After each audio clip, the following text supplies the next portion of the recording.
Ágætu bæjarfulltrúar og gestir. 572. fundur bæjarstjórnar Reykjanesbæjar haldinn í Merkinesi 17. september 2019 nú settur.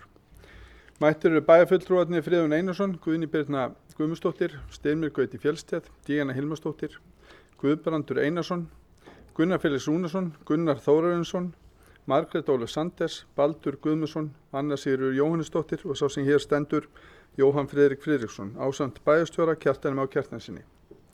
Á dagskránni liggja fyrir 5 mál. Fyrst ber að nefna fundargerðir bæjarráðs frá 5. og 12. september 2019. Annað mál fundargerðir umhverfis- og skipulagsráðs frá 7. september 2019. Fundargerð velferðarráðs frá 11. september 2019.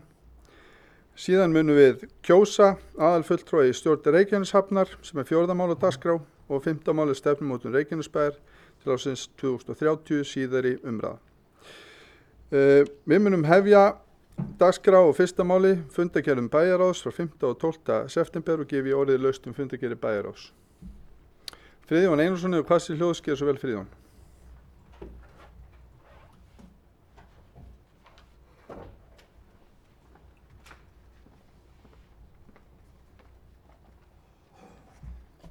Forseti, ágætu bæjarfulltrúar, gestir. Mér langar aðeins að koma hérna upp undir fundargerðum bæjarráðs frá 5. september. Þar langar mig að nefna árshlutauppgjörið janúar-júní og segjum það að þetta nú alltaf áætlun hjá okkur og reksturinn gengur vel og tekjur eru á áætlun og sömuleiðis gjaldahliðin. Þannig að við erum þokkalega ánað með 6 mánaða uppgjörið og vonandi að hlutirnir haldi áfram þannig. Það má segja að hagur Reykjanesbæjar batnar dag frá degi. Síðan langar mér aðeins að nefna þetta með endurfjármögnun á fasteignum, eignaðisfélaginu Fasteign, sem jú það félag sem átti allar okkar skólabyggingar og fleira til og á ennþá. Þetta svona endalókin kannski á sókninni sem við hófum fyrir rúmum 4 árum síðan að klára endurfjármögnun á skuldum Reykjanesbæjar og við höfum vonið til þess að þetta geti skila bæjarfélaginu 100 milljóna á ári bættum hag með þessum breytingum sem við erum búin að leggja í. Þetta náttúrulega ekki að gerast að einu degi, þetta búið að taka okkur rúm 4 ár og ef þetta endar þannig eins og það lítur út fyrir í augnablikinu þá er útlit fyrir það að Reykjanesbæjar komin fyrir vind í sína skuldamálum og vel það og framtíðin bjartari en ella. Þetta búið að vera risamál og ekki einfalt og við hlökkum til að klára þetta og vonandi gerist það á næstunni. En með þessari samþykkt að þá var í því felst að ganga til viðræðna við aðila sem getur hugsanlega komið að fjárveitingum og vonandi klárast þetta sem fyrst og ljóst fyrir áramót hjá okkur. Annars sem ég vildi nefna þessari fundargerð þessi rýnivinna uppbyggingu íþróttamannvirkja. Þetta mál búin að fara dálítið fram og tilbaka hjá okkur milli íþróttahreyfingarinnar og bæjaryfirvalda og vonandi ná við einhverju lendingu í því. Vonandi þarf það ekki að koma til þess að sveitarfélagið taki ákvörðun í trássi við hreyfinguna en það er ljóst að hér hastar og öll seinkun á þessu verkefni bara tjón fyrir íþróttahreyfinguna. Þannig að svona vona þetta gangi aðeins hraðar og hægt sé að taka á þessu máli á næsta ári. Mér langar aðeins að fara í næstu fundargerð sem frá 12. september og það kannski eitt stærsta málið hjá okkur núna, það atvinnuhorfur á Suðurnesjum. Við fengum Hildi Jakobínu Gísladóttir, forstöðumann Vinnumálastofnunar á Suðurnesjum á fund til bæjarráðs í síðustu viku og var það mjög gott að fá hana og upplýsingar sem hún lagði fram. En það ekki þannig að upplýsingarnir séu eitthvað góðar, heldur það þannig Það eru nú frekar neikvæðar. Atvinnuleysi er að aukast á Suðurnesjum og við erum komin yfir 6% atvinnuleysi og að venju erum við með mest atvinnuleysi á Íslandi. Leiði segi það, þá vil ég líka segja það að hér hefur líka verið töluverð fjölgun sem gerir það verkum að það kannski gerir sjálfkrafa. En í þessu sambandi vil ég nefna það að við höfum átt fundi með bæði ráðuneytum, ráðherrum, þingmönnum sem hafa lýst því yfir að styðja við okkur á margskins hátt, ekki kannski alltaf ljóst, en ég ætla bara að ítreka það við okkur bæjarfulltrúa að hafa sambandi við okkar þingmenn, pressa dálítið á vegna þess að útlitið er ekki gott, atvinnuleysi er að aukast og við viljum sjá meiri stuðning, hugsaðlega, við þekkjum öll á hvaða sviðum það er, en ekki veitir af. Þetta er erfitt ástand og það að við skulum hafa 1000 manns atvinnulaust í okkar sveitarfélagi er mjög alvarlegt. Og ég vona að okkur takist að finna einhvers konar samkomulag með ríkinu, þannig hægt sé að spýta í atvinnulífið og ekki síst að styrkja stofnanir sem sinna íbúum eins og Fjölbrautaskólinn, Miðstöð Símenntunar, Heilbrigðisstofnun Suðurnesja, lögreglan og fleiri aðilar. Ekki veitir af og ég hvet ykkur eindreið, kæri fulltrúar, að ýta á ykkar fulltrúa á þingi þannig hægt sé að sannmælast eitthvað gott, en það er ljóst að í nýju fjármálafrumvarpi að þá er ekkert að koma til okkar. Það er nokkuð ljóst.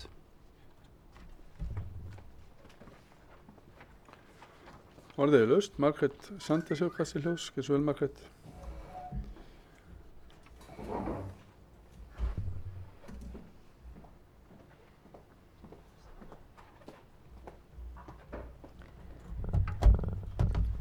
Forseti, bæjarfulltrúar og góði gestir. Ég kem hérna upp undir liðnum fundargerð bæjarráðs og vil ég fyrst vil ég taka undir með Friðjóni að gott er að vera áætlun og það munar auðvitað að við höfum fengið fjármuni frá svokölluðum Magma-bréfum og fyrirgefðu, ég tala alltaf þetta sem Magma-bréf því að þau eru búin að skipta nafn. Þetta eru miklu fjármunir en það þarf að vanda vel og greiða niður skuldir. Þannig og það er ánægilegt að það er almenn samstaða það. Síðan er annað hérna í fundargerð númer 1234 fundur bæjarráðs undir lið 4, rýnivinna uppbyggingu íþróttamannvirkja og svæða. Þar langar mig aðeins að nefna hluta til að taka undir með Friðjóni að það er að mér hefur brugðið dálítið hvað menn eru ósammála af því að við vorum einhvern veginn búin að fá þá niðurstöðu að menn vera almennt sammála. Og það sem er dálítið merkilegt fyrir mannesku sem stendur hér, sem er bæði búin að vera í stjórnum í Njarðvík og Keflavík, að þegar ég ræði við Njarðvíkinga, þá segja Njarðvíkingar bara hreinlega við mig að það sé almenn samstæðan það að gervigras sé að vera á Njarðvíkuvellinum.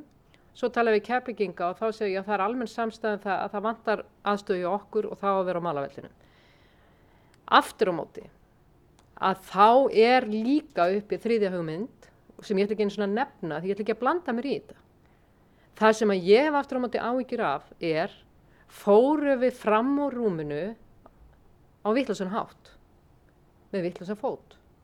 Byrjuðum við ekki nógu grundig, var þessi vinna, grunnvinnan ekki nógu góð hjá okkur.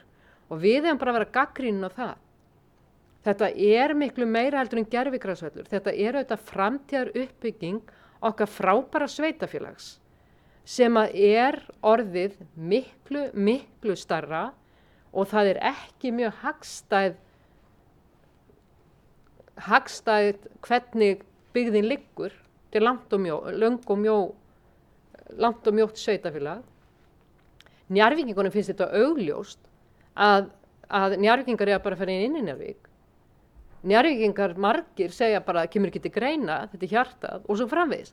Þannig að það eru fullt af hlutum, Það er bara framtíðarskipan íþróttamála í Njarðvík, verður Ásbrú hjá Njarðvíkingum eða Keflvíkingum, verður innra hverfið, það er meira að segja Keflvíkingar sem segja við skulum bara taka innra hverfið, sko, og á meðan ætlum við þá ekkert að framkvæma neitt og sprengja bara alla innvið, þá kemur bara þriðja félagið og stofnar einhvers staðar bara íþróttafélag og voga glatt.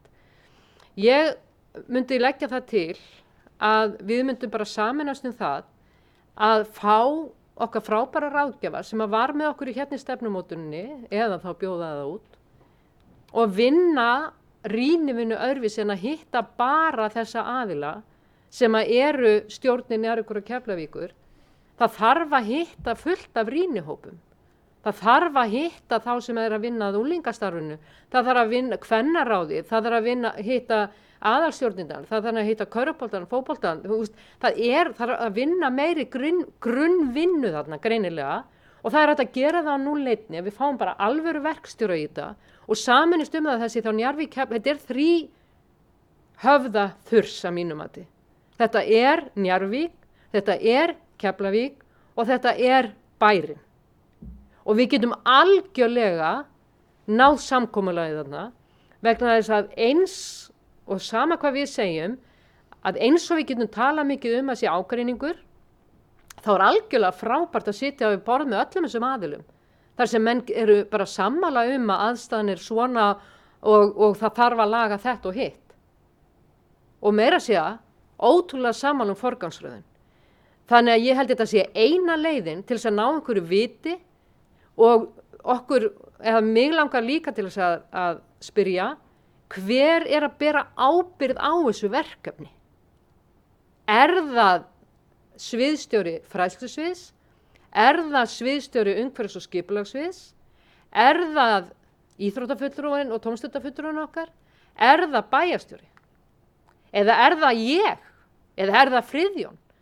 Það er ekki alveg á hreinu finnst mér hver ber ábyrgð á þessu. Þannig að ég held að við þurfum öll alveg bara, mér langar bara að snúa aftur og taka þetta með trukki og þetta þarf ekki að taka langan tíma, allavega grunnvinnan og forgangsröðunin, svo höldum við áfram þessari stefnumótun. Þetta er risamál í sveitarfélaginu, að mínum mati. Þannig að ég legg til og geri það að tillögu minni að við horfum á þennan 4. lið og að vísum því í bæjarráð að taka þessa umræðu, hvort það sé ekki rétt að leggja meiri vinnu í rýnivinnu með félagunum og fá einhvern einn aðila til að bera ábyrgð á þessu frá að til. Síðan langar mig til þess að nefna á fundi 1235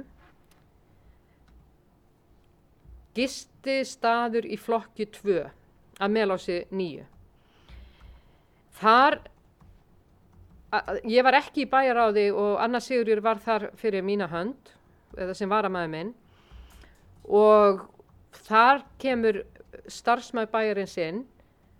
Það sem ég spurði að bæjarráðinu þar á undan var, getur ekki lögfræðingur bara sagt mig hvort þetta sé endurnýjun á leyfi eða ekki? Það kemur í ljós að sýslumaður segir við aðila, það er ekki til sem heitir endurnýjun leyfis. En það var bréf sem að við fengum í hendurnar sem að var frá skipulagsfulltrúa þar sem var verið að tala eða við vorum búin að samþykkja og hann talaði að við myndum fresta öllum ákvörðunum endurnýjun leyfa þangað til að aðalskipulagið væri klárt. Að við værum ekki að hafna þessu gistileyfi 2 þangað til. Í þessu erindi þarna er fullyrt á þeim fundi að viðkomandi aðili sé með Airbnb og því falla bara ekkert undir þetta með gistileyfi 2. Málið er að hann var með gistileyfi 2 aftur, hann telur sig vera með gistileyfi 2 og hann er með 90 daga Airbnb, bara fór á netið og sótt bara eins og þið getur allt gert og hefur ekkert að gera með skipulagsmálin. Þannig að ég er ekki að segja að við höfum að samþykkja eða hafna þessu. Ég er bara að segja, er flókið að láta lögfræðing fara yfir þessa pappíra og segja okkur bara, þetta fellur ekki undir þessa samþykkt. Ég veit alveg hvernig skipulagið lítur út og hvaða litir eru og hvaða stöðum og svoleiðis. En mér finnst að við þurfum að gæta jafnræðisreglunni þarna. Þannig ég legg til að við frestum þessu, fáum úr því skorið, er þetta endurnýjun ekki? Ef þetta er ekki endurnýjun, þá er þessu hafnað, punktur. Takk fyrir.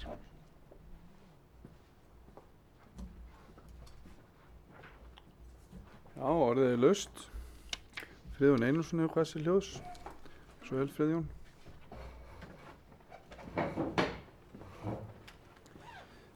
Forseti, ágætu bæjarfulltrúar, mér langar aðeins að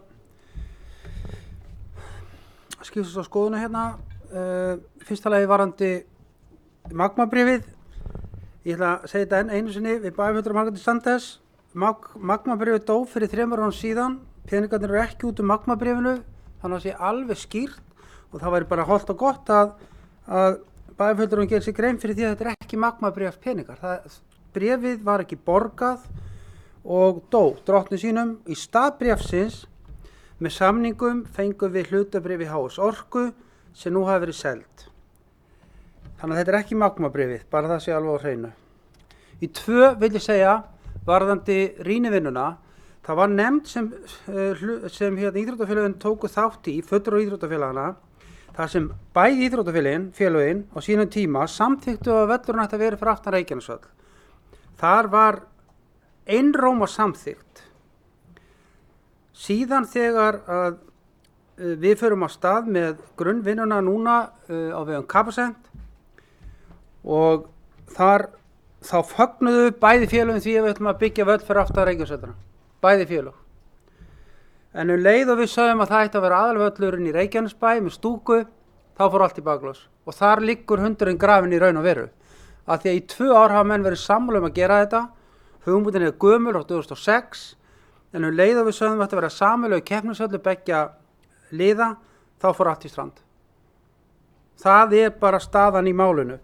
Og formlega sem hefur komið frá félögunum er alveg ljóst. Aðalstjórn og stjórn knattspyrnudeilda beggja félaga mótmæla því harðlega að hafa knattspyrnuvöll fyrir aftan Reykjanesvöllina og vilja fá gervigras á sína velli. Þannig er staðan frá félögunum.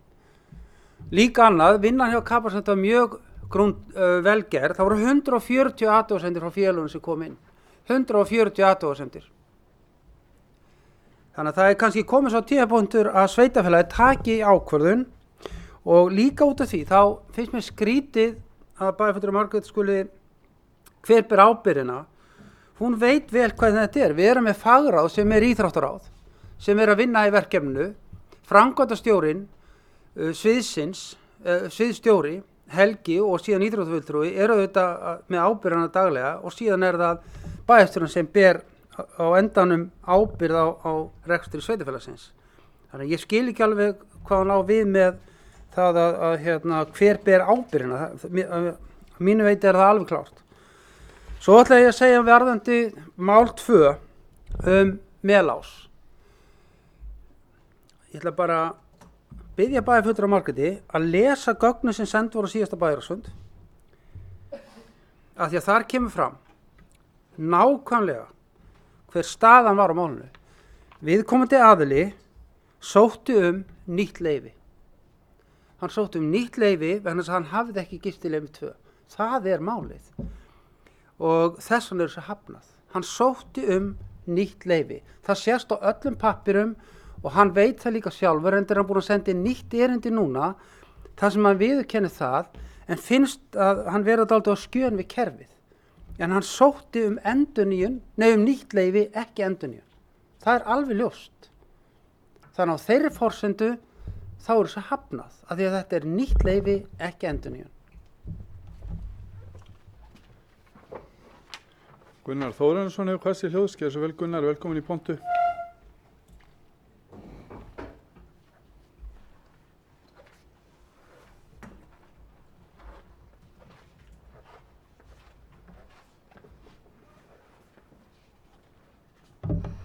Virðulegi forseti, ágætu bæjarfulltrúar, bæjarstjóri og gestir.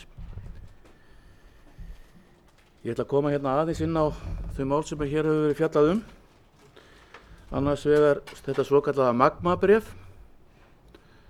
sem hefur auðvitað skipt sköpum í velferð síðustu missera fyrir Reykjanesbæ. Og svo ætla ég aðeins að koma inn á þessa umræðu íþróttamálin. En fyrst að Magma-bréfinu. Jú, þetta ég var nú formaður bæjarráðs þegar við sömdum við orksjóðinn, það er að segja lífeyrissjóðuna sem að fórum með okkur í þennan orksjóð.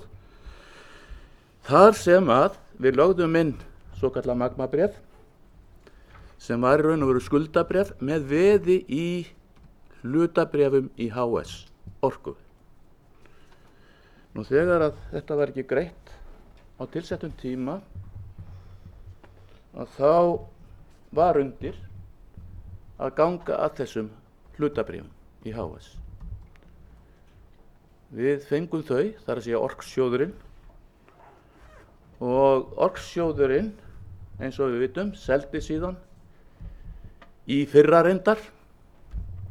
Þar kom tilboð og það var samþykkt og þar höfum við alla þessa peninga.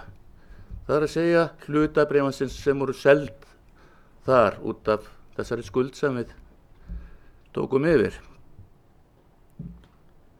En aðeins að íþróttamálunum. Sko,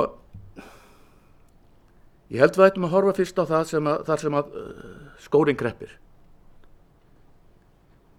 Hvar kreppir hann? Jú, í fyrsta lagi er náttúrulega ljóst að Reykjanesvöllin er sprungin. Við erum ekki að anna öllum þeim þörfum sem að knattspyrnudeildirnar hafa. Það er augljóst. Og þess vegna hefum við þurft að leigja til dæmis húsnæði upp á Ásbrú. Það er kostur sem er ekki fýsilegur þegar til lengri tíma er litið. Þannig að við þurfum að leysa þetta mál með einhverjum hætti. Gervigrasvöllur eru þetta eitthvað sem að er kostur, því að það er hægt að nota hann á veturna. Og ég sé ekki betur heldur en að ódýrasta leiðin sé og einfaldasta að setja á annarkotnvöllin þá frekar Njarðvíkurvöllin því að hann er í slæmu ástandi og þarf að gera heilmikið fyrir hann til að koma honum í almennilegt horf. Að það væri þá hægt að nota tækifærið og setja þar almennilegt gervigras með lýsinga sjálfsögðu svo það væri hægt að nota þetta á veturna.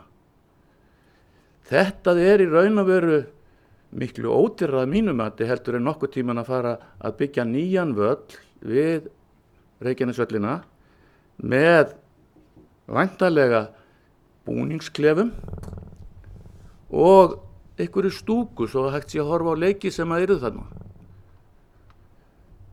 Ég er hlynntur því sem sagt að við förum hina leiðina. Það er að segja setjum gervigrás á annarkot völlin og eins og ég segi, mér finnst fýsilegra fyrir alla að setja þetta á Njarðvíkurvöllin og ég sé svo sem ekkert að því að ef að Keflavík þarf að æfa úti eða leika úti yfir vetratíman að þá gæti alveg bæði liðin notað þennan völl.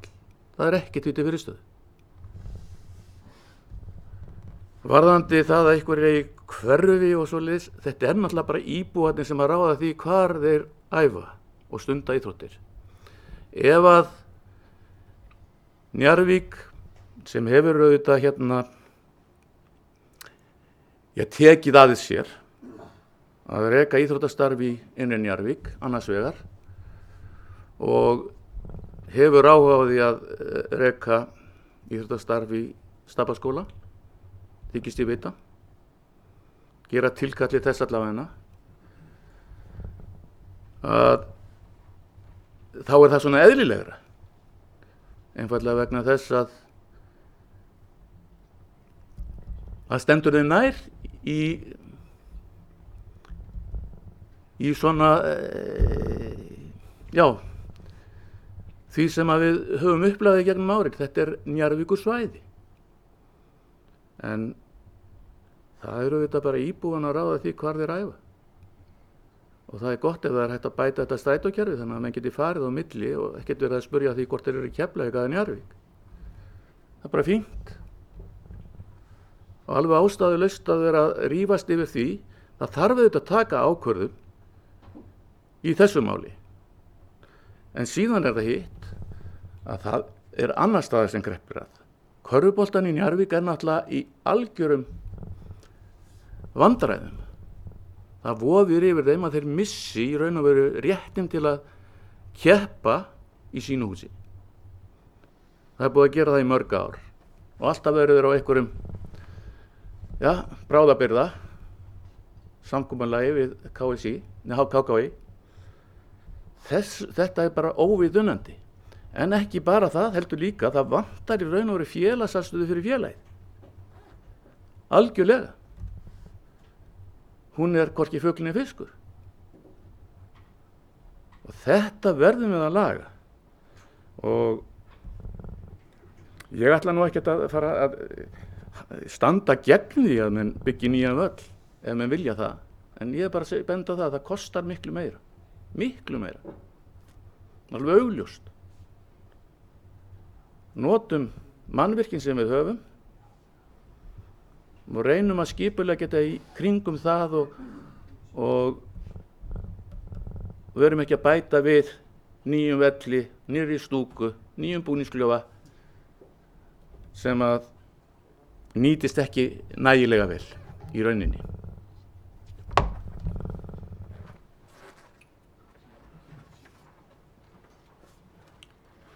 Margrét Sanders hefur hvað sér hljóðs, gjör svo vel Margrét í annað sinn.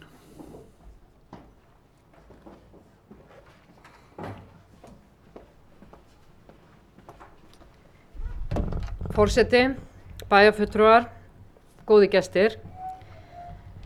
Ég held þetta sé andsvar. Er það ekki, þá má ég koma oftar en tvisvar. Aftur kemur Friðjón upp. Aftur segir hann vilji lesa gögn. Aftur gargar hann á okkur, síðast Baldur, núna mig, reynið að lesa gögni. Það er ótrúlegt, við erum illa undirbúin, við vitum ekkert hvað við erum að segja, hann veit þetta allt, þetta er allt kristalskýrt. Vá hvað það væri frábært ef það hefði réttað fyrir þér. Vá hvað það er frábært. Þá þyrftum við bara aðeins að lesa betur og bæjarstjórnarfundirnir yrðu bara í 5 mínútur. Af því að það væri allt svo á kristaltæru hjá þér. Það er ekki svoleiðis. Og ég held að það kristallist líka. Og þegar að menn er að leiðrétta aðila upp í ræðustóli eins og með Magma-bréfin, þá er nú algjörlega lágmark þegar að menn eru svona dónalegir og tala niður til fólks, að þið farið með rétt mál. Og ég vil þakka bæjarfulltrúa Gunnari Þórarinsssyni fyrir að leiðrétta háttvirtan bæjarfulltrúa Friðjón Einarsson sem fór bara með fleipur og rugl. Þá langar mig að segja varðandi íþróttafélögin. Þetta er náttúrulega allt skýrt. Ég er bara að segja nákvæmlega það sem er búið að koma fram á kristalslegu umræðinni, að það var búið að samþykkja ákveðna leið, ætla menn að keyra á hana, og mér fannst það bara frábært þegar Guðbrandur Einarsson nefndi einhvern tímann að það væri nú alveg ömurlegt að fara að eyða kannski 200-300 milljónum og það verði allir óánægðir. Það er bara ömurlegt. Þannig að akkur er ekki hægt að staldra við. Og þetta er náttúrulega alveg ljóst hver ber ábyrgð á málinu. Það er náttúrulega Helgi þá. Hann hlýtur þá að vera algjörlega að keyra þetta áfram í umboði þá og yfir honum er þá bæjarstjóri. Og þá vitum við það. En það eru ýmsir menn, hlaupandi allan bæ á 10 mínútna fresti, með 10 mínútna fyrirvara og kallandi á fundi hingað og þangað. Vill hann ekki þá að Helgi sér viðstaddur? Þannig ég held að það skipti máli að þetta sé faglega unnið, menn viti nákvæmlega við hvernig á að tala og að við fáum þá virkilega góðan aðila til þess að stýra þessu og tökum faglega ákvörðun og getum klárað þetta mánuði. Varðandi gistileyfi sem er náttúrulega algjörlega á hreinu, það vitið allir ef menn lesa gögnin, aftur, ótrúlega dónalegur. Þá er þetta ekki meira en á hreinu en það að ákveðin aðili, þessi aðili sem ég er að tala sem þetta snýst ekki hann. Hann fer til sýslumanns vegna þess að fekk synjun hjá bænum, vegna þess að maður vísa til bréfs frá samþykktar frá 2017. Og hann undraðist það vegna þess að hann vissi að það var búið að ákveða annað. Og það var meira að segja bréf það í gögnunum okkar, sem að ég las, nota bene, svo þú þarft ekki að segja það að ég hef ekki lesið þau. Þar talar hann fer að spurja hvernig er það, nú var þetta samþykkt, gistileyfi 2 ætti að fresta að hafna því vegna þess að það væri verið að vinna aðalskipulag. Þá er honum vísað á af embættismanni bæjarins að fara til sýslumanns og endurnýja rekstrarleyfi sitt af því hann var með rekstrarleyfi í flokki 2.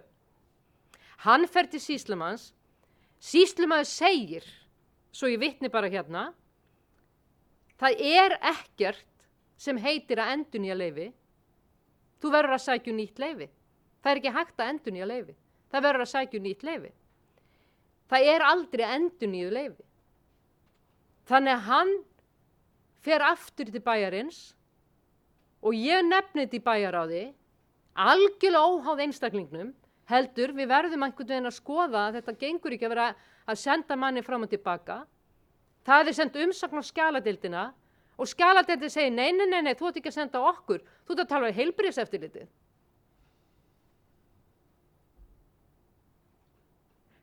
Sko, erum við virkilega þar, okkur finnst þetta bara allt í lagi.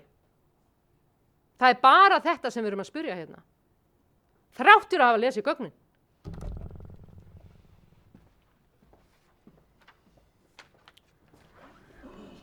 Já, með leyfi fundarins langar forseti aðeins að taka til máls varðandi sérstaklega það sem að snýra að þessari vinnu sem að hófst nú strax eftir síðustu kosningar og snýri að því að forgangsraða og fara yfir aðstöðu íþróttamannvirkja og íþróttamál hér í sveitarfélaginu sem ég sjálfsögðu fagnaði og Framsóknarflokkurinn á formann í íþrótta- og tómstundaráði.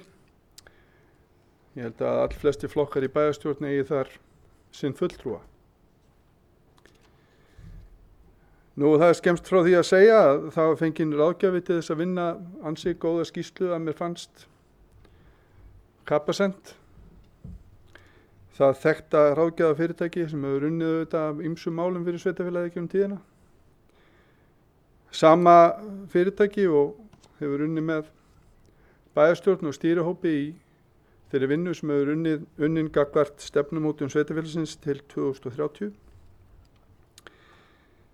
Og það kemur fram í þeirri skýrslu að það var talað við fjölmarga aðila til þess að skoða hvernig sveitarfélagið gæti reynt að koma á móts við þarfir íþróttafélagana í sveitarfélaginu. Og það má til sanns vegar færa eins og Margrét bæjarfulltrúi Sjálfstæðisflokksins bendir á að kannski hefði átt að tala við enn stærri hóp. Það er alveg rétt. Útkoman úr þessari skýrslu var ansi skýr. Eitt af því sem var haft að leiðarljósi var hvernig væri hægt að nýta fjármuni sveitarfélagsins best, eins og okkur bæjarfulltrúum ber að gera í þessu sveitarfélagi.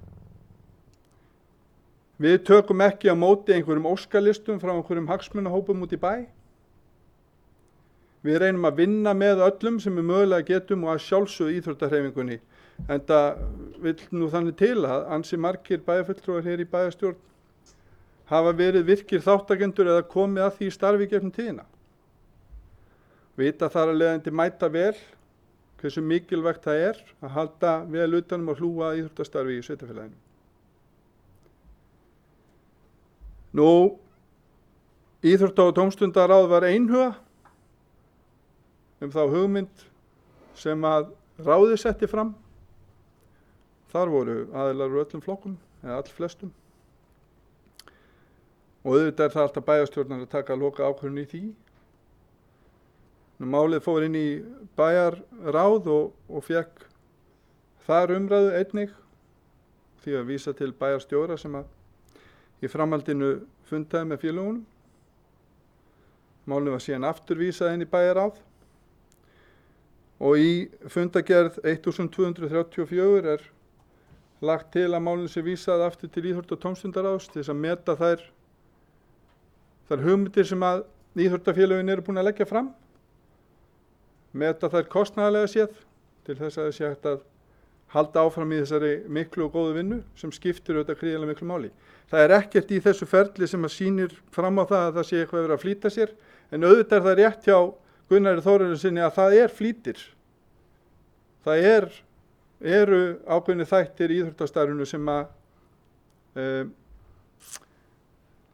að kalla á það að við reynum að vinna auðvitað faglega vinnu en tefja hana ekki of og þar eru auðvitað nýtt körfknattleikshús fyrir íþróttafélagið UMFN. Efst á lista að mínum mati. En við aftur, eins og ég hef áður sagt í þessari pontu, við verðum að læra af mistökunum. Við eigum að flýta okkur hægt og reyna að byggja upp til framtíðar og koma móts við framtíðina næstu 20, 30, 40 árin. Í þessu eins og svo mörgu öðru. Og þess vegna hvet ég bæjarfulltrúa og bæjarbúa alla til þess að koma sínum skoðunum á framfæri. Ég vonast til þess að það nái sem mestu samhljómur á milli Reykjanesbæjar að sjálfsögðu, fulltrúa okkar í íþrótta- og tómstundaráði, bæjarfulltrúa og íþróttahreyfingarinnar í sveitarfélaginu til þess að þoka þessu máli áfram. Við þurfum að forgangsraða, við höfum úr takmörkuðum peningum að ráða og við þurfum að sjálfsögðu að reyna að tryggja það sem flestir hafi aðgang, sem flestir hafi tækifæri til þess að stunda íþróttir. Og það má vel vera að bæjarstjórn muni á endanum koma sér saman það, tillögu sem að nær sem mestum samhljómi, en ekki allir verða ánægðir með. Það er ekkert óvenjulegt. Við þurfum að gera það í mörgum málum. Ég hræðist það ekkert sérstaklega. En þessi vinna að láta í það skína að hún hafi að einhverju leyti verið ófagleg, ég bara get ekki séð það. Og þegar fólk er að velta fyrir sér, bæjarfulltrúar er að velta fyrir sér hverjir bera ábyrgð á þessari vinnu, það liggur alveg fyrir hverjir bera ábyrgð á þessari vinnu. Nú, meirihlutinn setur þetta mál fram, íþrótta- og tómstundaráð vinnur að málinu, málið hefur komið inn í bæjarráð og á endanum berum við kjörnir fulltrúar ábyrgð á málinu, öll sömur, bæjarstjórnin. Og ég bara vona það að við förum ekki að breyta þessu stóra mikilvæga máli í einhvern skotgrafa hernað að óþörfu. Ég er alveg einn af þeim sem að heyri og fer hérna víðum sveitarfélagi og tala við fullt af fólki sem að er í íþróttahreyfingunni, enda eru það auðvitað þúsundir manna. Fólk hefur ýmsar skoðanir, eðlilega, en í þessum félögum eru kostnar stjórnir. Það eru kostnar til þess að tala fyrir meðlimi sína í íþróttahreyfingunni og sjálfsögðu er talað við þær stjórnir, Keflavík og UMFN,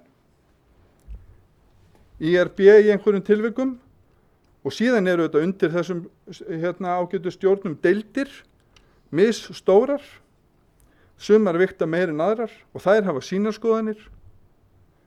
En ég endurtek, við skulum reyna að varast það, sigla frekar í eins mikilli sátt í rétta átt, þannig getum komist að þeirri niðurstöðu á endanum að fyrir bæjarstjórn geti komið hérna tillaga forgangsröðun, kostnaðarmetnar hugmyndir sem er raunhæft að fara í og klára á næstu árum. Þannig getum fara að taka þessi mannvirki í notkun sem fyrst. Orðið er laust. Guðbrandur Einarsson hefur hvað sem hljóðsker svo vel Guðbrandur.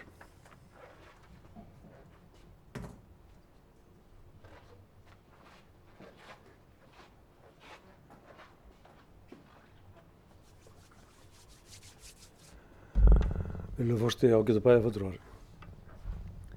Þetta er athyglisverð umræða sem ég er að fara fram. Bæði þetta svokallaða Magma-bréf og síðan þessa byggingu íþróttamannvirkja sem við höfum verið að velta fyrir okkur núna í mörg ár. Ég fæ ekki betur séð en að bæjarfulltrúi Friðjón og bæjarfulltrúi Gunnar hafi talað á sömu nótum, annar fór bara aðeins lengra í að rekja fortíðina. Uppruni HS-bréfanna liggur auðvitað í veðþekjunni sem var á bakvið þetta svokallaða Magma-bréf. En Magma-bréfið dó drottni sínum af því að það bara gjaldfjall og sá eigandi HS Orku eða sá sem var átt að greiða, hann bara gerði það ekki. Þannig þá var gengið að þeim veðum sem lágu til grundvallar þessu bréfi Og við erum bara sem betur fyrir svo heppin að gengið á Hásbréfunum hefur hækkað verulega núna undanfarin ár. Svo vorum við líka svo heppin að það var einhver náungi sem keypti og hætti svo við og þá fengum við aukapeninga og þetta var svona allt fallið með okkur einhvern veginn. Ekki út af einhverju magmabréfi, það er bara ónýtt og dautt og það voru bara vanskil í því. En einhverja hluta vegna fjallit allt með okkur og við auðvitað bara þökkum fyrir það. Ég ætla líka bara að leiðrétta bæjarfulltrúa og Gunnar að þetta hafi skipt sköpum undanfarin ár. Við erum ekkert farin að nota þessa peninga. Þeir hafa ekkert gert neitt fyrir okkur hingað til. Við erum búin að gera þetta á eigin verðleikum alveg hingað til en þetta mun auðvitað hjálpa okkur til framtíðar að þessi fjármunir komi til okkar og skil okkur þá betri rekstri í framhaldinu, lægri vaxtakostnaði og ýmsu öðru sem getur gagnast okkur í framhaldinu. Nú varðandi þessa umræðu sem hér á sér stað íþróttamannvirki, þá var það þannig að á sínu tíma þá lögðum við af stað með að reyna að búa til einhverja heildstæða mynd og við vorum að horfa á að geta gert svona einhverja tímasetta aðgerðaráætlun uppbyggingu íþróttamannvirkja í Reykjanesbæ. Það var svona stóra myndin sem við vorum að vinna með. Tímasett aðgerðaráætlun uppbyggingu íþróttamannvirkja í Reykjanesbæ. Hún auðvitað inniheldur ansi margt. Og auðvitað þarf hún að innihalda einhverja forgangsröðun. En mér finnst við að hafa mist sjónar á þessu. Við erum einhvern veginn bara núna först svona í naflanum á okkur og ræðum bara gervigrasvöll. En þetta var miklu stærra mál heldur en svo að þetta snerist bara einhvern gervigrasvöll. En í umræðinu fæðist eitthvað og við erum auðvitað hér sem gæslu aðilar þeirra sem að hafa valið okkur til þessara starfa og okkur ber skylda til þess að forgangsraða fjármunum í þágu íbúana og nýta þá eins vel og best kostur er. Gerum við það með því að byggja hús út Kaupin og Hvappinn eða gerum við það með því að samnýta þá aðstöðu sem til staðar er eða samnýta þá aðstöðu sem við ætlum að byggja til framtíðar? Við getum spurt okkur að þessu. Ég meina, ég myndi alveg vilja eitthvað en ég hef bara ekki alltaf efni á öllu, segjum við. Ég vil frekar vera svona svolítið nískur og eiga þá fjármuni í eitthvað annað því það er ýmislegt sem að býður okkur að við þurfum að gera. Bæjarfulltrúi Gunnar benti hér á ágætis leið sem að gæti verið að byrja á því að leggja gervigrasvöll á Njarðvíkurvöllinn. Gæti bara verið ágætt. Þar er ónýtur völlur sem þarf að endurbyggja. Og það væri kannski hinn ágætasta leið að byrja bara þar. Leggja gervigras á Njarðvíkurvöllinu. En þá langar mér kannski bara líka að benda á það að því að bæjarfulltrúi nefndi nú líka aðstöðuleysi körfuboltans í Njarðvík. Á meðan við værum ekki komið með nýja aðstöðu þá gæti það bara verið ágætis leið að Njarðvíkingarnir myndi þá bara samnýta með okkur Sunnubrautina og við þá Njarðvíkurvöllinn með þeim. Svona svo við séum nú bara aðeins að fara vera svolítið vinnir hérna í þessum bæjarhlutum. En sko, við erum ekkert búin að ákveða hvar og hvernig og hvenær og mér langar að minna á það að formaður Njarðvíkur lagði það til að uppbygging körfuboltans yrði í innri Njarðvík. Við erum þar með stækkandi samfélag. Ytri Njarðvík mun ekkert stækka og Keflavík ekki heldur. En bæði innri Njarðvík og Ásbrú munu stækka. Eigum við að fara að byggja íþróttaaðstofuna okkar upp í Ásbrú? Ef Ásbrú gæti orðið að svipari stærð eins og Reykjanesbær er allur núna? Ætlum við að hugsa aðeins lengra heldur en bara nokkur ár fram í tíman? Þorum við því? Við erum hér að ræða þjónustu sem er ekki lögbundin og við verum auðvitað bara að vanda okkur í því. Við vitum auðvitað nauðsyn og mikilvægi þessara þjónustu En okkur ber skylda til að vanda okkur í því með hvað hætti við ráðstöfum fjármunum sem að það er verið að kvarta hér yfir háum fasteignagjöldum, kvarta hér yfir háu útsvari en svo vilja allir fá allt fyrir ekki neitt. Þannig að hugsa þetta þess. Ég til í að setja gervigras í Njarðvíkurvöllinn, en ég býð Njarðvíkingarna velkomna á Sunnubrautina.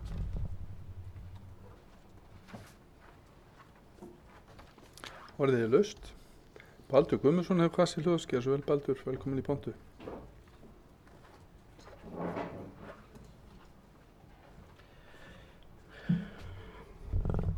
Já, virðulegur forseti, góðir bæjarfulltrúar, gestir og bæjarstjóri, afsaka hvort aftarlega í upptalningunni.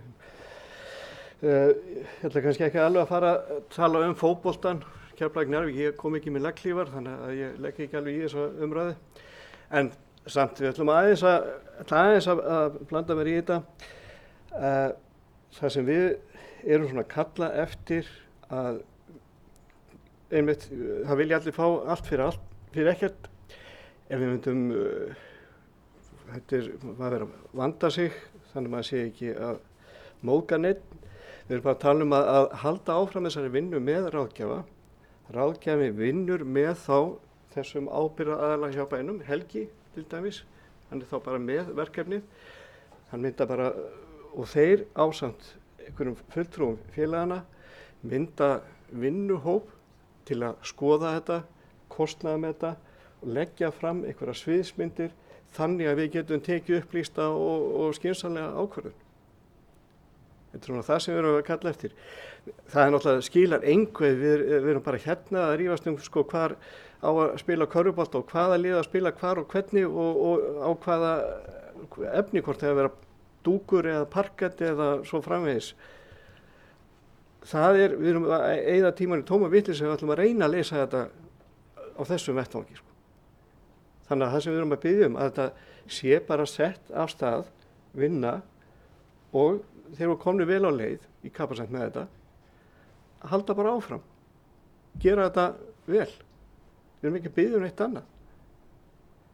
Við erum ekki að reyna að löðrunga alla hérna inni sem er ekki á sömu skoðun og við eða eitthvað þýðilegt. Þetta er bara spurningum að við getum tekið upplýsta skynsamlega ákvörðun. Ég ætla ekki að fara út í þessar magma hártoganir. Þegar við segjum magmabréf þá ættu allir hérna inni að vita hvað er við að tala um. Og ekki að þurfa að fara út í þessa vitleysu. Það voru fleiri mál á dagskrá. Ég ætla að byrja á að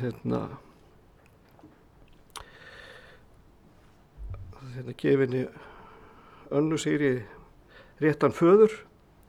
Við sem erum ekkert skild, hún er skráð Anna Sigríður Guðmundsdóttir í fundargerð, hún á að vera Jóhannesdóttir. Þetta kom foreldrunum verulega óvart. En það var meira í þessari fundargerð sem, já, ég verð að viðurkenna að við klúðurum aðeins í forsetanefndinni. Maður verður að taka það bara á bringuna, sko. Erindisbréf sem er núna að fara út til nýrra nefnda og ráða. Það stendur í samþykktunum, sko, að forsetanefndin eigi að skila þessu. Hvað stóð þetta? 57C. Bæjarstjórn gefur út að tillögu forsetanefndar erindisbréf fyrir ráð, nefndir og stjórnir, þar sem kveða er á hlutverk, valdsvið og starfshætti þeirra í samræmi við lög, reglugerðir, samþykktir eða verklagsreglur og samþykktir. Að því ég er í forsetanefndinni þá man ég ekki eftir að þessi bréf hafi komið til mín. Ég held að það hafi eitthvað misfarist. Eða ég las ekki heima, sko. En ég man ekki eftir að hafa séð þau, sko. Og annað í þessu að við gleymdum að setja inn að það þarf að kjósa formann. Það stendur að það þarf að kjósa formann í bæjarráð, en það bara gleymdist í þessari grein að það ætti að kjósa formann í nefndina líka, sko. Ef að hann sé ekki getið þá þegar að það er skipað í nefndinar, bara sem slíkar, sko. Þannig að það er tvennt sem að snerti svona erindisbréfið sem að ég vildi koma á framfæri. Og að lokum er bara eitthvað svona til umhugsunar fyrir okkur. Ég byrjaði minn pólitíska feril á sambandi sveitarfélaga á Suðurnesjum með því að nefna sameiningar sveitarfélaga. Og síðan hafa fulltrúar sveitarfélaga hérna í kring urra á mig alltaf á göngunum. Þetta er ekki til umræðu. En núna er þessu umræða orðin háværari og það er verið að setja pressu, en pressan er þó ekki meira en það er við 1000 nema við viljum gera athugasemd við þetta, fara inn í samráðsgáttina og gera athugasemd við það og setja mörkin ofar. En við ættum kannski að bara taka vel undir. Ég veit að þetta var gert á vettvangi sambands íslenskra sveitarfélaga að styðja þetta og við eigum náttúrulega að vera svona í forystu í þessum málum hér á þessum skaga sko. Við eigum að halda þessu ennþá á lofti þó að mótþróun hafi verið mikil en þeir eru alltaf búin að stíga eitt skref, Sandgerðingar og Garðbúar, við erum orðnir Suðurnesjabær. Vogarnir eru væntanlega volgir fyrir að koma undir sængina við okkur. Þannig að í kjölfara þessi þá finnst mér að við ættum að taka þetta upp og stíga fast til jarðar og segja það er skynsamlegt fyrir okkur á þessum skaga að sameinast. Meira var það ekki, Billy, takk. Já, með leyfi fundarins fyrir forseti aðeins blanda sér í þessa umræðu varðandi forsetanefndina og erindisbréfin, eðlilega. Annars vegar er það alveg rétt hjá bæjarfulltrúa Baldri. Þetta fór í gegnum nefndina og fór í gegnum ráðuneytið og fór í gegnum allt og þarna vantar að þurfa að skipa formann í nefndir. Við þurfum að þetta bara snarlega að kippa því í liðinu og við þurfum að breyta þessu í bæjarmálasamþykkt. Það liggur alveg fyrir. Það sem að heldur aftur á móti, nú hef ég kynnt með málið og ráðfært með bæjarlögmann varðandi það að formenn eru kosnir á fyrsta fundi ráðanna, það heldur, en þetta er alveg rétt hjá þér og rétt hjá bæjarfulltrúa Baldri og þarf að laga því snarasta. Varðandi erindisbréfin, þá fara erindisbréf til umsagnar þeirra sem að þeim koma, eða þar að segja til þeirra nefnda og ráða. Bæjarráð hefur fengið sitt erindisbréf uppkast af þeim og þau koma síðan til forsetanefndar sem að vísa þeim annarkvort í bæjarráð og síðan í bæjarstjórn eða rakleitt í bæjarstjórn. Það er að ég held að ég fari rétt með val forsetanefndar í þessu tilviki. Aðalatriði er bara það að þessi erindisbréf séu vel úr garði gerð og sem mest sátt ríki þau með allra. Nú bæjarstjóri, Kjartan Már Kjartansson hefur beðið um orðið, gerðu svo vel bæjarstjóri. Forseti ágætu bæjarfulltrúar, já, aðeins út af þessum tveimur málum sem hér hafa mest verið rædd, það er að segja erindisbréfin annars vegar og uppbygging íþróttamannvirkja hins vegar, að þá voru 2 lögmenn sem að fengu það verkefni að setja saman drög að erindisbréfum og þeir unnu þá vinnu ágætlega. Þeir bæði kölluðu eftir og fengu þetta er nýjung hér hjá Reykjanesbæ og þeir kölluðu eftir og fengu erindisbréf frá öðrum sveitarfélögum þar sem að þetta hefur verið gert áður og settu saman eftir bestu vitund og þekkingu drög að erindisbréfum sem að eiga eftir að síðan berast forsætisnefnd eins og forseti bæjarstjórnar orðaði réttilega hér áðan. Við ákváðum hins vegar í stjórnsýslunni að áður en að þau fara þangað að þá yrðu þau gerð eins vel úr garði og hægt væri og eins rétt svona faglega eins og nokkuru kostur svo að forsætisnefnd væri ekki að annarkot að misskilja eða reka sig á eða hugsanlega yfirsjást eitthvað svona faglegt og þess vegna var ákveðið í góðri sátt allra að gera þetta með þeim hætti að sviðsstjórar og þeir starfsmenn sem að þessi erindisbréf eiga við eða starfsmenn þeirra ráð og nefnda sem þessi erindisbréf eiga við þeir fengu bréfin fyrst til yfirlestarar og skoðunaði þessi drög, hafa gert margvíslega ratafsögum mismikið eftir bréfum sem þurfti að skoða talsvert og annað minna og svona svo gengur, og nú eru þau til kynningar í ráðum og nefndum af sömu ástæðu, og þegar að þessari yfirferð er lokið og búið að svona breyta því sem að augljóslega þarf að laga og uppfæra út frá faglegum sjónarmiðum, þá munum við taka þennan pakka saman og afhenda hann í einu lagi til forsætisnefndar sem fjallar þó málið og ákveður hvort hún vilji, eins og hér kom fram, vísa pakkanum til bæjarráðs eða beint í bæjarstjórn. Nú varðandi uppbyggingu íþróttamannvirkja, þá fékk ég það mikilvæga og skemmtilega verkefni í vor þegar búið var að vinna talsverða vinnu meðal annars á hálfu Capacent og málið var komið inn í bæjarráð og skýrslan var kynnt þar, þá fyrst kom það inn á mitt borð sem bæjarstjóri Reykjanesbæjar að taka við málinu, og áður en við héldum áfram eða færum af stað á flegi ferð, því að það fylgdi sögun að það væri sátt þessar tillögur á milli íþróttafélagana, og ég vildi bara vera viss að svo væri, af því að ég hafði svona fengið óbein skilaboð annað frá svona utanaðkomandi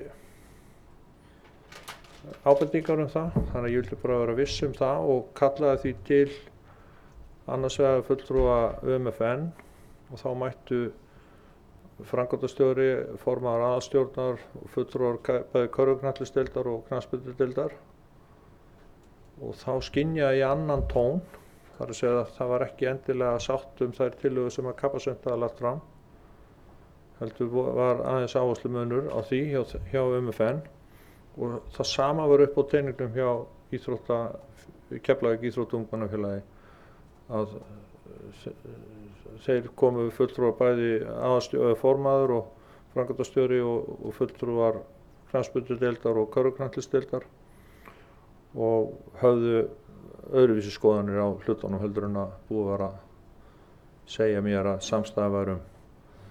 Og eins og framkemur í minnisblaði sem að lagt að svo ég tók saman eða við og settum fyrir bæjarráð, og þá lagði ég til við í framhaldi af þessum samtölum eða þessum fundum sem ég átti með þessum aðalum, ég og íþrótta- og tómstundafulltrúi Hafþór Birgisson, við vorum sammála það að leggja til við þessa aðala að þeir myndu reyna að ná einhverju sameiginlegri niðurstöðu án okkar aðkomu, það er að segja Reykjanesbæjar, og það myndi svona auðvelda leikina, því eins og hér kom fram áðan að þá eru þetta þríhliða viðræður, eða voru það, og með því ef þeir gætu náð saman einhvern plan, þá gætu þetta hugsanlega orðið tvíhliða viðræður sem myndi þá fækka eða minnka flækjustig málsins. Og úr því var þessi hugmynd og tillaga sem við erum núna að horfa á og hefur verið vísað til íþrótta- og tómstundaráðs til frekari skoðunar og beðið kostnaðarmat og greiningu á þeirri vinnu sem þyrfti þá að leggja í og þeirri röð. Og þar er málið statt núna að íþrótta- og tómstundaráð með málið, og umhverfissvið hefur fengið beiðni að kostnaðarmeta þessar hugmyndir og tillögur, og síðan þarf þá væntanlega að forgangsraða þeim, og við tökum það inn sem fyrst inn í fjárhagsáætlunarvinnuna ef það verður niðurstaðan. En ég held bara til þess að taka af allan vafa í því að þá ber bæjarstjóri ábyrgð á stjórnsýslunni og þeim starfsmönnum sem hjá Reykjanesbæ starfa, og við höfum átt ágætt samstarf þetta verkefni, ég og íþrótta- og tómstundafulltrúi og sviðsstjóri fræðslusviðs líka, sem er náttúrulega yfirmaður íþrótta- og tómstundafulltrúa. Þannig að ég held að það sé enginn að reyna að komast neitt hjá eða draga undan neitt í, en ef einhver ábyrgur fyrir málinu þá er það sá sem hér stendur og lofa að gera mitt besta til að reyna að leiða þetta til lykta.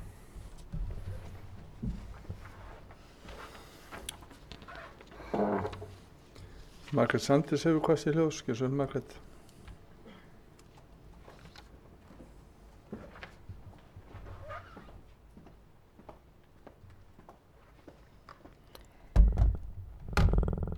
Ég tel mig, eða fyrirgefiði, forseti, bæjarfulltrúar og góðu gestir.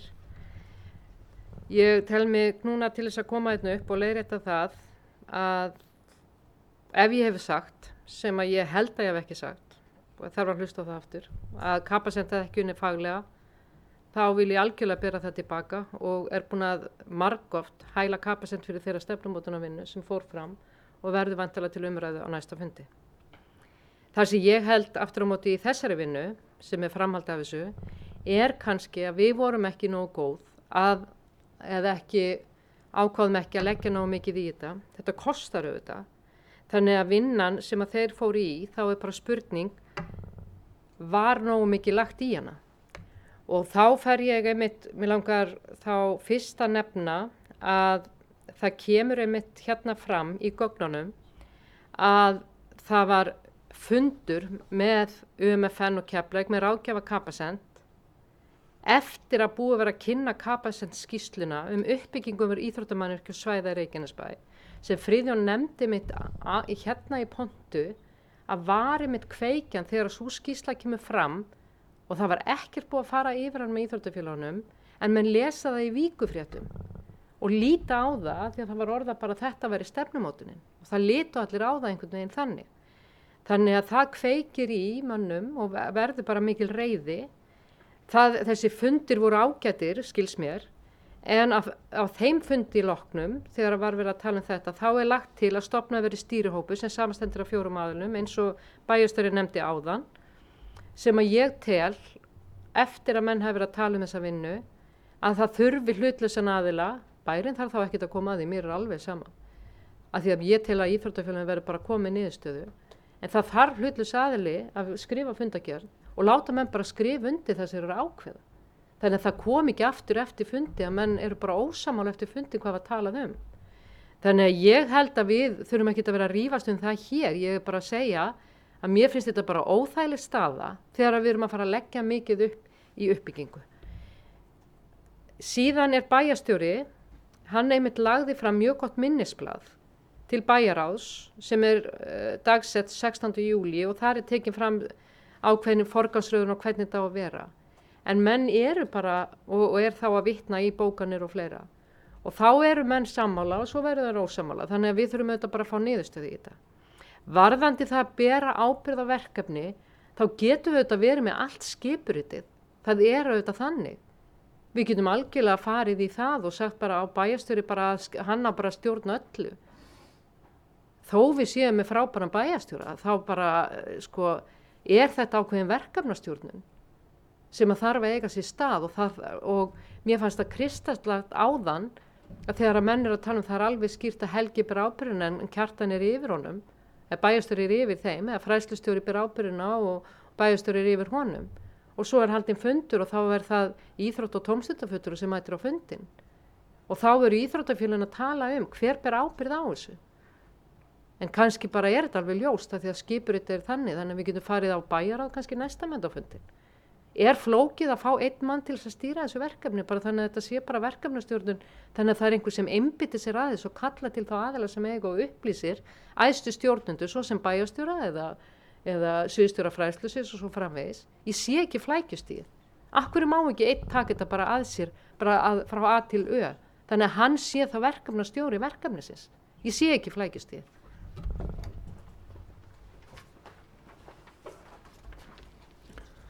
Orðið er laust, Friðjón Einarsson hefur hvað sér ljós, gjör svo vel Friðjón. Forseti, ágætu bæjarfulltrúar, þegar að niðurstöðu Capacent lágu fyrir og íþróttaráðs, samþykkt íþróttaráðs, þá var haft samband við formenn aðalstjórna Njarðvíkur og Keflavíkur og þeim kynntar niðurstöður skýrslunar og á þeim fundi þá lýstu þeir báðir ánægju sinni með niðurstöðu þessara skýrslu. Þannig að það var ekki í blöðunum sem þeir lásu þetta, heldur var skýrslan sérstaklega kynnt fyrir þeim, þeir voru á fundinum og Ólafur og Einar og þar fjallust þeir í faðma og voru mjög ánægju með þessar niðurstöður. Það gerði síðan aftur á móti í kjölfarið að þegar deildirnar fóru að velta þessu upp að hlutinni fóru einhvern veginn í aðrar áttir. bara það sé sagt, þetta var kynnt formlegum hætti fyrir aðalstjórnum, enda eiga samskipti sveitarstjórnar og íþróttafélagana að vera í gegnum aðalstjórnir sem eru fjárhagslega ábyrgar fyrir störfum deilda sinna. Annað sem ég vil nefna er að varðandi verkefnastjórn, þá vil ég bara taka það fram hérna að það hafa 2 aðilar borið hita og þunga þessa verks. Það er auðvitað Hafþór sem hefur borið og verið verkefnastjóri í þessu verkefni og ásamt formanni IT-ráðs, og þau 2 hafa borið hita og þunga þessa verkefnis og hafa staðið sig framúrskarandi vel að mínu mati, og ef verið að leita verkefnastjóra þá er auðvitað Hafþór verkefnastjórinn í þessu verkefni sem honum hefur verið falinn af IT-ráði.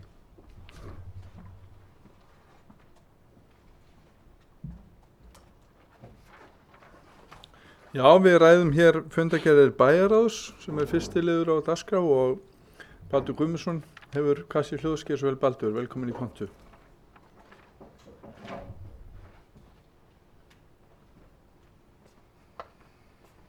Já, fyrirlegi forseti og bæjarfulltrúar, bæjarstjóri og gestir. Ég er endur bæjarráði, þetta er hérna erindisbréfin. Bréf bæjarráðs og út frá því að þau eru öll að taka breytingu. Þau eru að berast, var tekin fyrir áðan hjá lýðheilsunefnd, þar sem ég svona datt í því erindisbréfi, fór alveg í því að lesa gögnun undirbúa mig fyrir fundin öllum órum, að þá kemur fram í 7. grein, lýðheilsuráði er heimilt að afgreiða án staðfestingar bæjarstjórnar mála verksvið þess ef lög eða eðli máls mæla ekki sérstaklega gegn því. Þau varða ekki fjárhag sveitarfélagsins umfram það sem kveðið er á í starfs- og fjárhagsáætlun og þau víkja ekki frá stefnu bæjarstjórnar í veigamiklu málum. Þetta er dálítið stórt mál, þetta er grundvallar breyting á því hvernig við erum að koma fram og hvernig við afgreiðum fundargerðir þessara nefnda. Ég veit bara að menn séu meðvitaðir um það þegar að við tökum síðan endalega á þessum bréfum. Það kemur nefnilega síðan fyrir í 8. grein, ef að fundargerðirnar fundargerðina á að taka á dagskrá, ef að þeir innihalda ekki ályktanir tillögur sem þarna sérstaklega staðfestingar bæjarstjórnar eru fundargerðirnar bara lagðar fram. Við erum ekki að staðfesta þær. Við eigum bara að staðfesta þær samkvæmt þessu, ef við viljum hafa þetta svona. Við eigum bara að staðfesta þær ef að það er einhverja fjárhagslega skuldbindingar sem að ráð er að leggja til.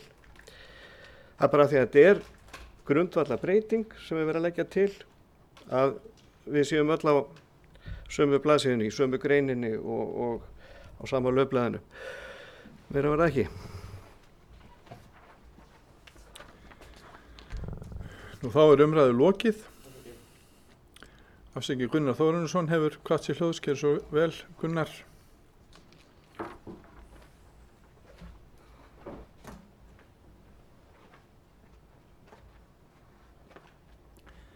Virðulegi forseti, ágætu bæjarfulltrúar og gestir og bæjarstjóri sem stýrsporar hérna. Bara út af því sem að nefnt var hér áðan, að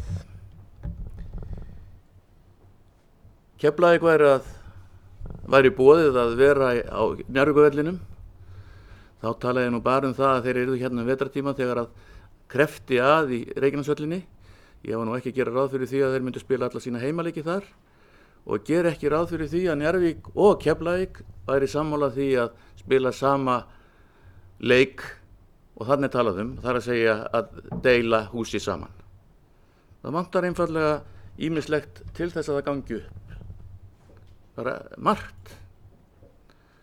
Það er nefnt hér áðan að formenn félagana, Njarðvíkur og Keflavíkur, hafi samþykkt þetta á okkur fundi.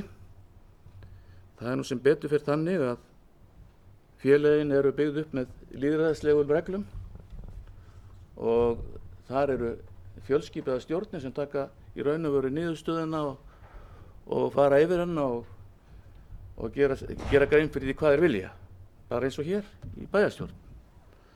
Og það er í raun og veru eitthvað sem að við þurfum að passa okkur á, að þetta er ekki einræði nema síður sé.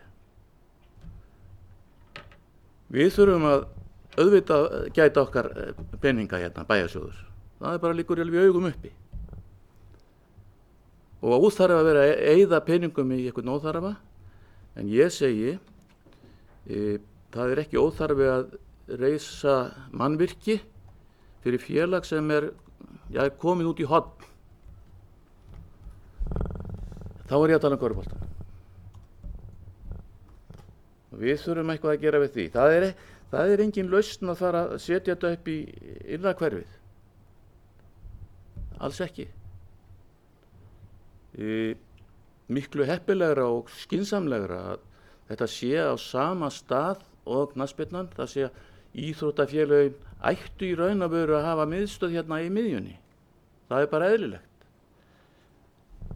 Íþróttahúsin eru auðvitað öll nýtt til aðalega íþróttum fyrir yngra fólkið, sem er bara gott. Það þýðir það að þau þurfi ekki endilega að taka strætisvagna eða þiggja far með foreldrum eða ömmum og ofum. Ég hef nú tekið þátt í því undanfarið að keyra barnabörnin mín og það er bara sjálfsagt mál, en það er auðvitað ekkert sjálfsagt hjá öllum. Alls ekki. Þannig að skipulagið í þessu þarf að vera þannig að það er eitthvað starf miðja þar sem við notum aðstöðu fyrir eldri íþróttirnar og reynda líka yngri, en jafnframt nýtum við skólana til þess að sinna yngra fólkinu. Þannig að þau þurfi ekki að vera að fara út allan bæ til að leita eftir aðstöðu fyrir íþróttaiðkun sína.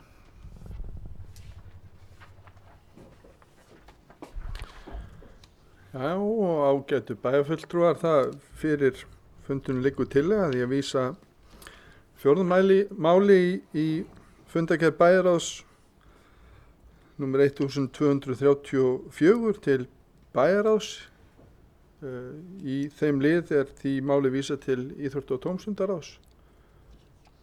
Ég ber þessa tillögu upp við fundin til þeir sem eru samþykkir því að vísa fjórða máli í bæjarráð í stað íþrótta- og tómstundaráðs. Vinsamlegast gefið merki. Þeir sem eru á móti. Og sú tillaga er felld.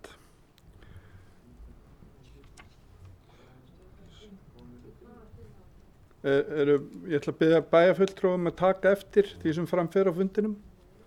Það var borin upp hér tillaga að bæjarfulltrúa Margréti Sanders, ef ég skildi hana rétt, að fjórða máli í fundargerð bæjarráðs nr. 1234 þar sem að málið er vísað til íþrótta- og tómstundaráðs.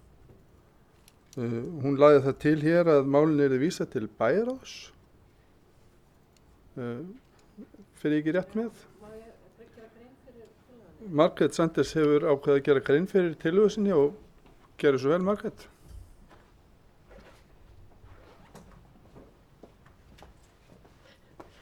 Forseti, bæjarfulltrúar, góðir gestir. Það er nú slæmt þegar maður þekkir ekki einn tillögu. Það er það sem að var verið að tala og ég var að ræða að ætti að fara til bæjarráðs, en myndi alveg sætta mig og íþrótta- og tómstundaráð myndi fjalla það. Það er bara þetta að formlega við fáum aðila með í stýrihópinn til þess að stýra vinnunni. Þannig að ég get alveg fallist á að fara í íþrótta- og tómstundaráð. Það var kannski einhver misskilningur, en bara að við gerum það þannig að við fáum hlutlausan aðila til að vinna þá með, samkvæmt tillögunni. Það var talað stýrihóp og þið voru að tala að þið ætluðu að láta Keflavík og Njarðvík vinna þetta saman, að þá leggjum við áherslu á að hlutlaus aðili vinni það með þeim.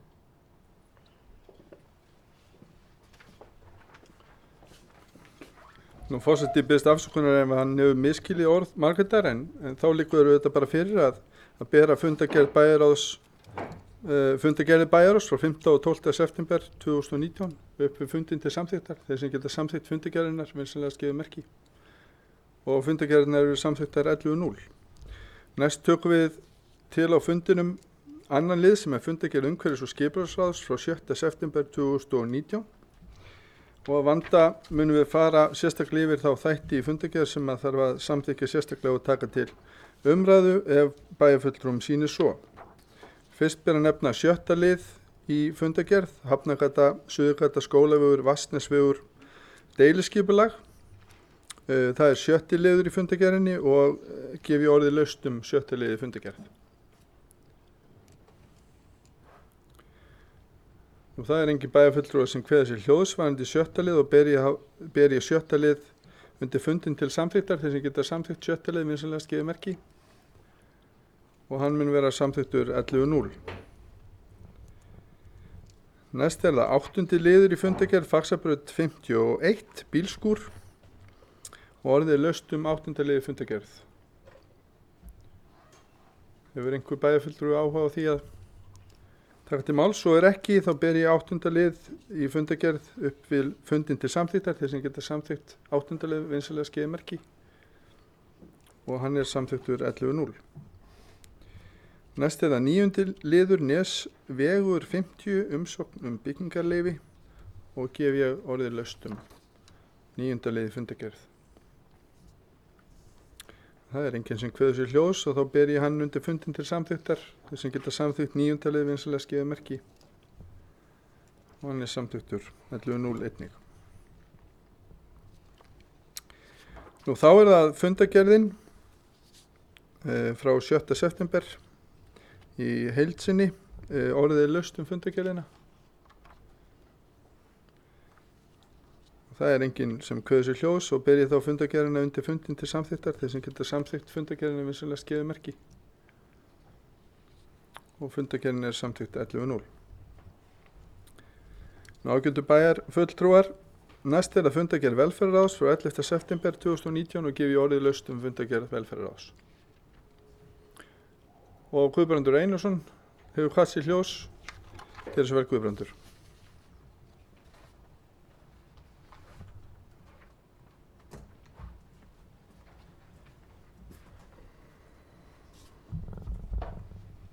Virðulegur forseti, langar aðeins að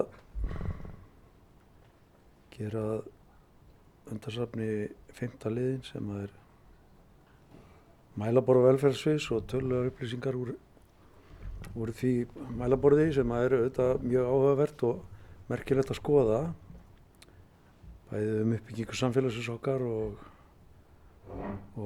hvernig, á hvaða aldri við erum og hvaða kyni við erum og eitt og annað sem að skiptir okkur máli og áhugavert að fræðast Þarna eru tiltekin 2 atriði úr þessu mælaborði, annars vegar sérstakur húsnæðisstuðningur og síðan fjárhagsaðstoð.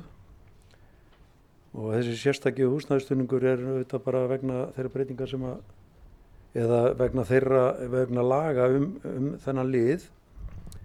En það sem að vekur áhyggjur mínar er breytingi sem er að verða á fjárhagsaðstoðinni. Við erum að sjá þarna 95 einstaklinga vera á fjárhagsaðstoð núna, samanborið við 74 í fyrra. Og þetta er sko aukning upp á tæplega 30%, 28-29%. Þannig að þetta er auðvitað mjög mikið þegar hort er á þetta þannig. Og þá er bara spurningin sko, hvað er það sem að veldur? Getum við rakið þetta beint til þeirra atburða sem áttu sér stað þegar Vá fór á hausinn? Bæjarfulltrúi Friðjón nefndi það undir fundargerðum bæjarráðs, heimsókn forstöðumanns Vinnumálastofnunar, þar sem hún gerir grein fyrir miklu atvinnuleysi hér, er það að ræða að þetta séu einstaklingar sem eiga ekki bótarétt, hafa verið hér í stuttan tíma og eiga bara ekki bótarétt hjá Vinnumálastofnun og eru þess vegna konur á framfærslustyrkja sveitarfélaginu. Eru þetta einstaklingar af erlendu bergi brotnir? Það væri mjög gott að reyna að átta sig á því hvaða hóp er að ræða. Og líka hitt, því að bæjarfulltrúi Friðjón nefndi það líka, þann stuðning sem að tala var að yrði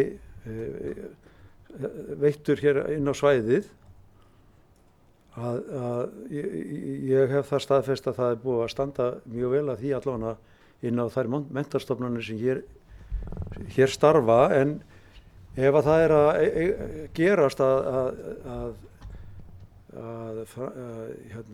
þessi styrkir, framfærslustyrkir sveitarfélaga eru að aukast verulega, þá finnst mér að það ætti að vera á okkar borði og óska eftir viðræðum við ríkið það. Að þetta væri bara ekki okkar borði að taka við, að menn geti ekki komið hér bara með fyrirtæki og kalla til sín fullt af fólki og svo beru sveitarfélag alltaf ábyrgðina þegar allt verður á hausinn. Þannig að ég held að við ættum að reyna að glögga okkur á því hvaða hópar þetta eru og á hvaða völdum og reyna þá að vinna í því að lækka þessar og hjálpa þessum einstaklingu þá á þann stað sem þeir ætti að vera í vinnu. Þetta er auðvitað bara erfitt hlutskipti að vera án atvinnu.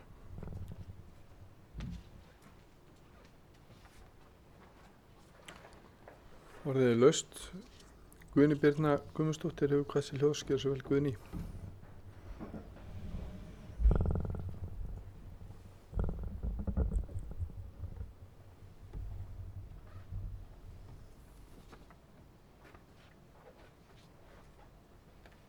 Ágæti forseti, kæru bæjarfulltrúar og góði gestur. Já, þetta er aukning í kemur fundargerð velferðarráðs.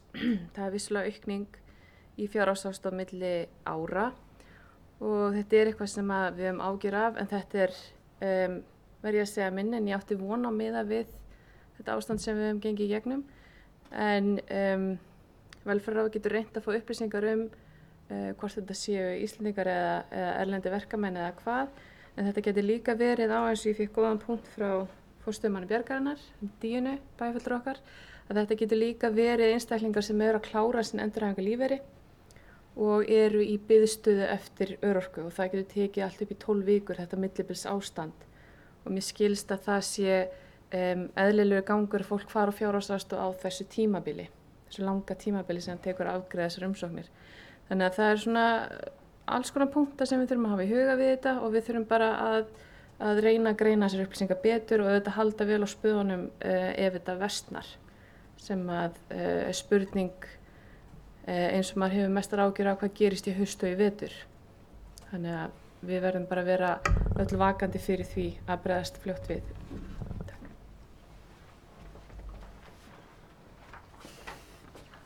Baldur Guðmundsson hefur hvað sér hljóðs, gjör svo vel Baldur. Forseti langar að taka það fram að það verða einhvers konar truflanir í útsendingu hér þegar það er lamið fast í púlti eða reykist í það og við erum búin að fá þær ábendingar, þannig ég ætla að biðja bæjarfulltrúum að passa upp á það svo að fólk heyri nú vel í okkur. Gjör svo vel Baldur.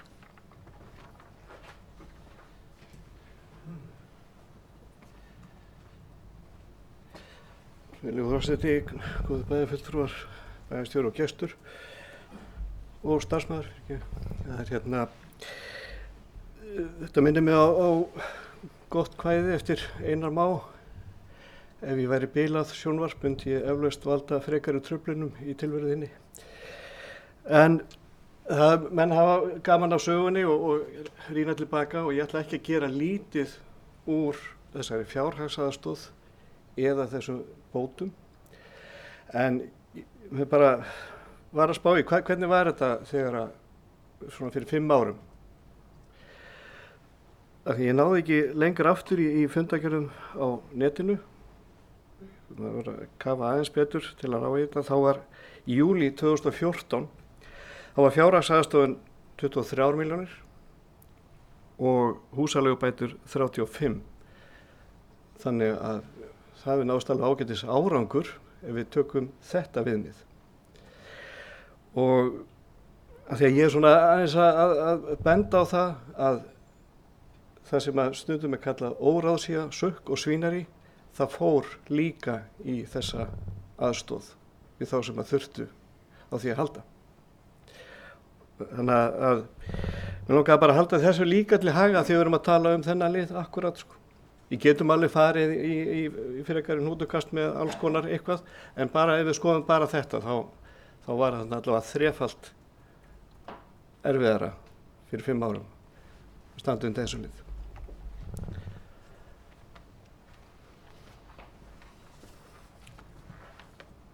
Orðið er laust. Guðbrandur Einarsson hefur hvað sér hljóðs. Gerðu svo vel, Guðbrandur.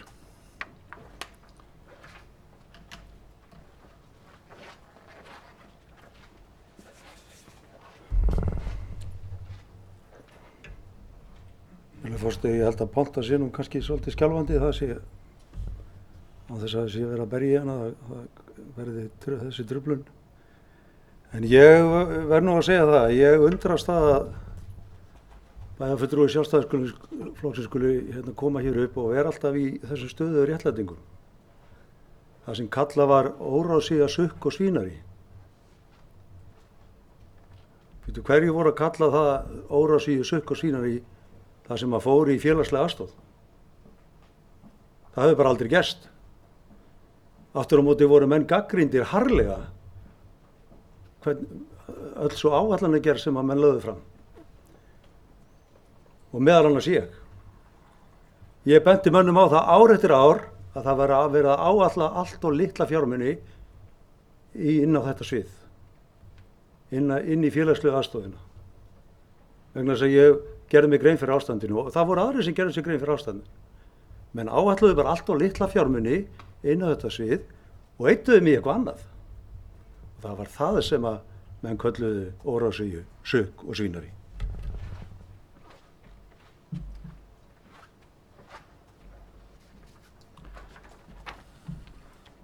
Orðið er laust.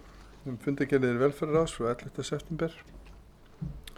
Ef það eru ekki fleiri bæjarfulltrúar sem kveða sér hljóðs, þá ber ég fundargerð velferðarráðs upp fyrir fundin til samþykktar, þeir sem geta samþykkt fundargerðina við setja skeiðmerki og samþykkt 11.0. Næst er að fjórði liður á dagskránni. Kosning aðalfulltrúa í stjórn Reykjaneshafnar. Kolbrún Jóna Pétursdóttir hefur beðist lausnar og óskaði eftir tilnefningum aðalfulltrúa í stjórn Reykjaneshafnar. Stungið er upp á Kristjáni Jóhannsinni. Eru fleiri tilnefningar. Svo er ekki og þá telst hann rétt kjörinn.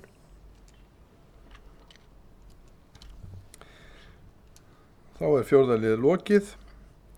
Þá er það 5. liður stefnumótun Reykjanesbæjar til ársins 2030 síðar umræðu og leggur forseti til að þeim lið í fundargerð verði frestað til næsta bæjarstjórnarfundar. Getur fundurinn? Þeim lið í fundarbúðum. Ekki fundargerð? Afsakið, þeim lið í fundarbúðum. Rétt athugasemd. Berið þá undir fundin til samþykktar, þeir sem geta samþykkt þá frestum við skeiðmerki og er hún samþykkt einróma. Þá liggur ekki fleira fyrir fundurum og geri ég hlé á fundi til þess að ganga frá fundargerð.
572. fundur bæjarstjórnar Reykjanesbæjar haldinn í Merkinesi, Hljómahöll, 17. september 2019 kl. 17. Viðstaddur eru Anna Sigríður Jóhannesdóttir, Baldur Þ. Guðmundsson, Díana Hilmarsdóttir, Friðjón Einarsson, Guðbrandur Einarsson, Guðný Birna Guðmundsdóttir, Gunnar Þórarinsson, Jóhann Friðrik Friðriksson, Margrét Ólöfa Sandes, Styrmi Gauti Fjellsteð, Gunnar Felix Rúnarsson og Kjartan Már Kjartansson bæjarstjóri. Í forsæti var Jóhann Friðrik Friðriksson. Fyrsta mál, fundagerðir bæjarráðs 5. og 12. september 2019. Forseti gaf orði laust fundagerðirnar. Til máls tóku Friðjón Einarsson, Margrét Ólöfa Sandes, Gunnar Þórarinsson, Jóhann Friðrik Friðriksson, Guðbrandur Einarsson, Baldur Þ. Guðmundsson og Kjartan Már Kjartansson. Fundagerðirnar samþykktar 11:0. Annað mál, fundagerð umhverfis- og skipulagsráðs 7. september 2019. Forseti gaf orði laust eftirfarandi liði fundagerðarinnar frá 7. september til sérstakar samþykktar. 7. liður fundagerðarinnar, Hafnagata, Suðurgata, Skólavegur, Vatnsnesvegur, deiliskipulag, var samþykkt 11 atkvæðum án umræðu. 8. liður fundagerðarinnar, Faxabraut 51 bílskúr, var samþykkt 11 atkvæðum án umræðu. 9. liður fundagerðarinnar, Nesvegur 50, umsókn byggingarleyfi, var samþykkt 11 atkvæðum án umræðu. Forseti gaf orði laust fundagerðina, fundagerðin samþykkt að öðru leyti 11:0. 5. mál, fundagerð velferðarráðs 11. september 2019. Forseti gaf orði laust fundagerðina. Til máls tóku Guðbrandur Einarsson, Guðný Birna Guðmundsdóttir og Baldur Þ. Guðmundsson. Fundagerðin samþykkt 11:0. 4. mál, kosning aðalfulltrúa í stjórn Reykjaneshafnar.